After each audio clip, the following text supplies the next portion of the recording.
90% நம்பிக்கை இருக்குது வருவாருன்னு. வருவாரு. வருவாரு. உங்க ஓட்டு யாருக்கு? என் ஓட்டு டிவிக்கே தான். டிவிக்கேவா? ஏடிஎம்க்கு தான் ஓட்டு போடுவேன். அவ்வளவு சீக்கிரம் உடனே எல்லாம் வர முடியாது. இல்ல நான் ஓப்பனா சொல்றேன், உடனே எல்லாம் இவருன்னு இல்லை, யாருமே வந்து கட்சி ஆரம்பிச்ச 6 மாசம்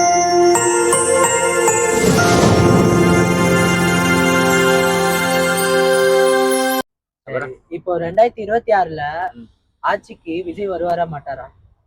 90% நம்பிக்கை இருக்குது வருவாருன்னு. வருவாரு. வருவாரு. உங்க ஓட்டு யாருக்கு? என் ஓட்டு டிவிக்கே தான். டிவிக்கேவா? தான். சரி. வர்றாரோ வரலையோ அப்புறம் நம்ம ஓட்டு அவருக்கு. எதிர்த்து வந்து கேள்வி கேட்க ஆள் வரணும் இவங்கள. இந்த தடவை கேள்வி கேட்டா அடுத்த வாட்டி கம்பல்சரி வருவார். இந்த வாட்டி எனக்கு நம்பிக்கை இருக்கு, வருவார் நம்பிக்கை இருக்குது. இவனுக்கு எல்லாம் குசாலம் பண்ணா என்ன பண்ணா சரி, இதான் பண்ணாலும் கண்டிப்பா வருவாரு. எதிர்த்து உட்கார்றதுக்கு ஆள் வரணும் இவங்கள. எதிர்த்து கேள்வி கேட்க ஆளே கிடையாது இவங்கள. எல்லாம் இவங்க அராஜகம். எங்க பார்த்தாலும் நேற்று நியூஸ் ஒன்று பார்த்தேன், அசிங்கமா பேசிக்கிட்டு வச்சுக்கிட்டு அவங்க ஒரு மட்டமான லோக்கல் திருந்தல. அவங்க அந்த காலத்துல இருந்தாலே இருக்கிறாங்க, இன்னும் இந்த ஜெனரேஷனுக்கு ஏற்ற வரல இவங்க எல்லாம். அதுக்கு நம்ம ஒரு மாற்றத்தை கொண்டு வரோம். இளைஞர்கள் விஜய் வரணும் வந்து இவங்க ஆட்சி பார்ப்போமே.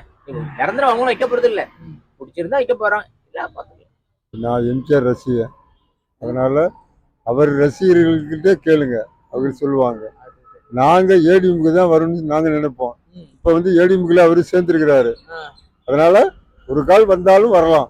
அது கடவுள்கிட்ட தான் இருக்கு, அவர் நடந்துக்கிற பொறுத்து இருக்கு. வந்து சேர்ந்திருக்காரு, நல்ல இடத்துல வந்து சேர்ந்திருக்காரு. இப்ப இந்த ஆதரவுல அவரு எம்ஜிஆர் மாதிரி ஒரு காலத்துல வந்தாலும் வருவார். உண்மைதான். இப்போ நீங்க யாருக்கு ஓட்டு போடுவீங்க? ஏடிஎம்க்கு தான் ஓட்டு போடுவேன். எம்ஜிஆர் ரசிகன் நான். இதுல வந்து சேர்ந்துட்டாருல்ல, அவர் தான் தலைமை ஆசிரியரா வருவார். வருவான். ஏன்னா வயசு இருக்கு, வாலிபம் இருக்கு, திறமை தெளிவு எல்லாமே இருக்கு. அதனால நிச்சயமா வரணும். வந்தா தான் நாடு நல்லா இருக்கும். அதனால வருவார். எங்களுடைய ஆதரவு அவருக்கு உண்டு. அது இதுல வந்து சேர்ந்துட்டாருல்ல இப்ப, அதனால ஒன்றும் பிரச்சனை இல்லை. அவர் தனியா நின்னா கூட அவருக்கு பிஞ்சு போயிடும். இப்ப அவர் வந்து சேர்ந்தனால அவர் நிச்சயமா வந்து சேருவார். ஓகே. விஜய்லாம் வர மாட்டார் தலைவர், ஆனா அதனுடைய தாக்கம் தான் இருக்கும். அதாவது தாக்குனாக்க ஒரு குறிப்பிட்ட அளவு ஓட்டு வாங்கி பண்ணுவார் தவிர ஆட்சிக்கெல்லாம் வர முடியாது. அவ்வளவு சீக்கிரம் உடனே எல்லாம் வர முடியாது. இல்ல நான் ஓப்பனா சொல்றேன், உடனே எல்லாம் இவருன்னு இல்லை, யாருமே வந்து கட்சி ஆரம்பிச்ச 6 மாசத்துல வர வாய்ப்பே இல்லை. அதனுடைய தாக்கம் இருக்கும். விஜய் வந்திருக்காரு, அப்ப விஜய்க்குன்னு இவ்வளவு ஓட்டு விழுந்திருக்குன்னு ஒரு அதிர்வு இருக்கு.